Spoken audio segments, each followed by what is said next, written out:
on the Acrocoin, there was a big shrine for Aphrodite.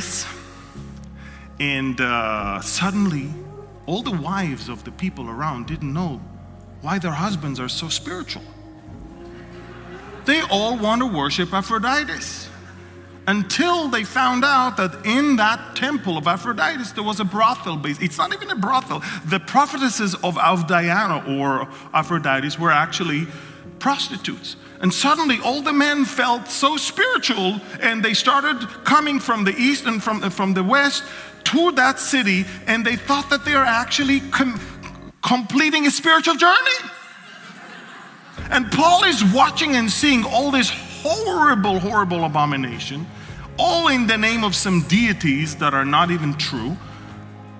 And if that's not enough, the only people he knows that worship the one God that he knows are the Jewish people. He goes to the synagogue, and the Jews are even more against him. So he's so depressed.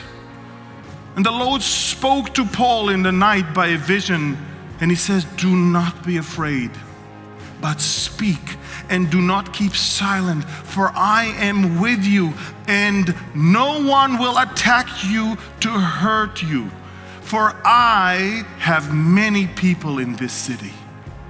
And he continued there 1 year and 6 months, teaching the word of God among them. Through that dream, God had appeared. Paul, who wanted to leave the next day probably, stayed 1.5 years longer, because God said, even though it's full of pagan people, even though it's full of self-righteous people, even though it's so supposedly religious place, I have many people in this city. Miami, God has many people in this city.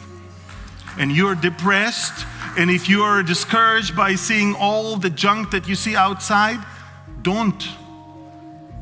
I haven't seen the temple of Diana yet here.